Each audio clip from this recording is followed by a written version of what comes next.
डर एक ऐसा एहसास है जो अक्सर अंधेरे में हमारे साथ चलता है। लेकिन जरा सोचिए, क्या हो अगर ये डर सिर्फ एक एहसास न रहे बल्कि एक खौफनाक हकीकत बन जाए।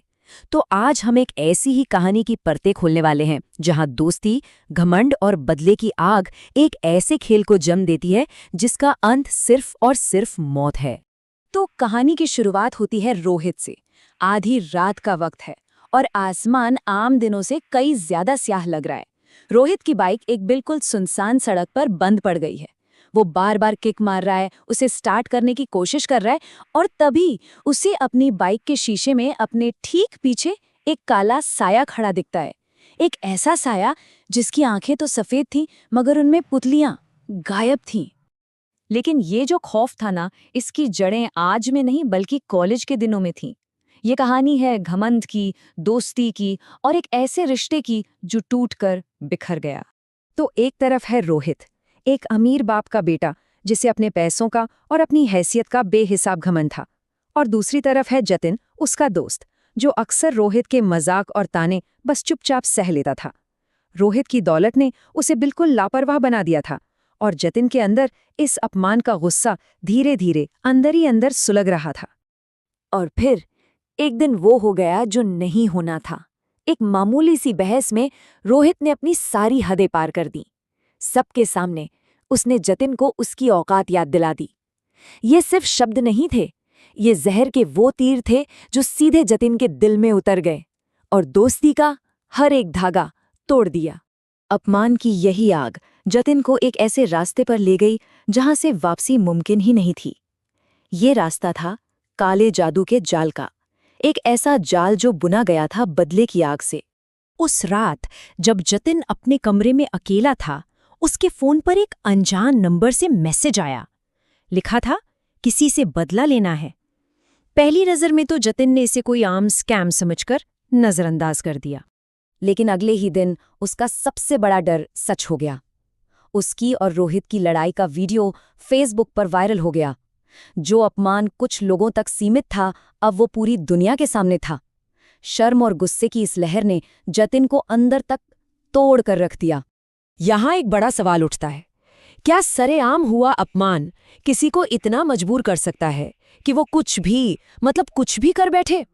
कहते हैं ना कि सार्वजनिक शर्मिंदगी इंसान के आत्मसम्मान पर सबसे गहरा हमला होती है, और जतिन के लिए इस हमले ने उसकी सोचने समझने की शक्ति को पूरी तरह से खत्म कर दिया था। और गुस्से के उसी आलम में बिना कुछ सोचे समझे जतिन ने रोहित की फोटो उस अनजान नंबर पर भेज दी। जवाब तुरंत आया, काम हो जाएगा, लेकिन जब असर दिखे तो पीछे मत हटना।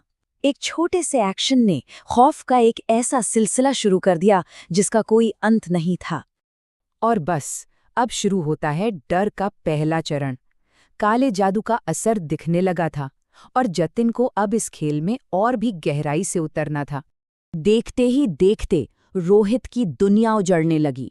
उसके पिता का बिजनेस डूबने लगा, उसे रातों को नींद आनी बंद हो गई। और फिर जतिन को एक वीडियो क्लिप मिली जिसमें रोहित अपने ही कमरे में अकेला बैठा था, कुछ बड़बड़ा रहा था और वो अपने ही बाल नोच रहा था। ये इस बात का सबूत था कि काला जादू सच में काम कर रहा था। अब जतिन को सीधे तौर पर इस खेल में शामिल होने के लिए कहा गया। उसे कुछ अजीब से निर्देश मिले कि रोहित की फोटो को एक काले कपड़े में लपेटो, 3 बार उसका नाम लो और उसे एक नारियल और दीपक के साथ किसी चौराहे पर रखाओ, और साथ ही एक श्राप भी पढ़ना था। उस रात जतिन ने सब कुछ बिल्कुल वैसा ही किया। उस वक्त डर पर उसका गुस्सा हावी था। जैसे ही उसने ये शब्द कहे, जैसा दर्द तूने दिया है वैसा दर्द अब तू भुगतेगा, उसके सामने जलता हुआ दीपक अचानक से बुझ गया। कहानी अब अपने सबसे खौफनाक मोड़ पर पहुंच चुकी है, अंतिम चरण यानी मौत। साई का असर गहरा रहा था और जतिन के सामने एक ऐसा फैसला था जो सब कुछ हमेशा के लिए बदल देने वाला था। एक रात घर के नौकर बिरजू ने एक बहुत ही अजीब और भारी आवाज में रोहित को छत पर बुलाया। रोहित को उसकी आवाज कुछ बदली हुई लगी, जैसे वो गले से नहीं बल्कि किसी गहरी जगह से आ रही हो।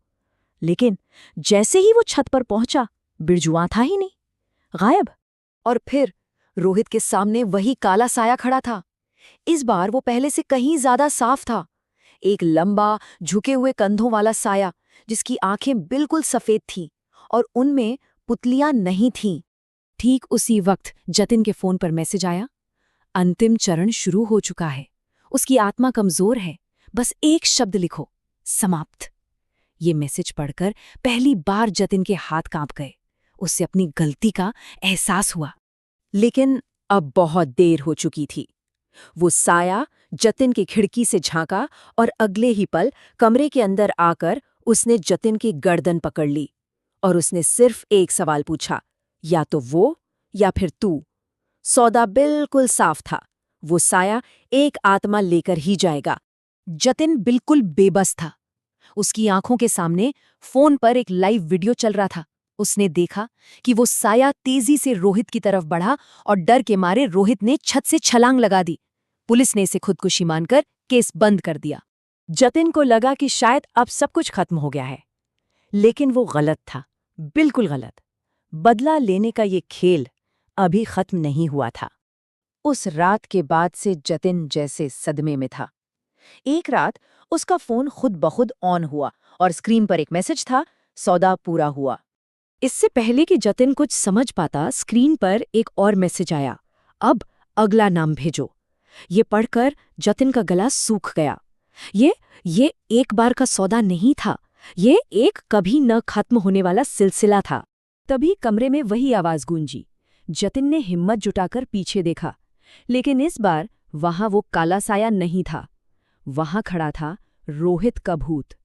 उसका चेहरा नीला पड़ चुका था और गर्दन एक तरफ अजीब तरह से मुड़ी हुई थी, और उसने कहा, इस बार तेरी बारी है, चल खेल खत्म करते हैं। जतिन की चीख उसी अंधेरे में कहीं खो गई।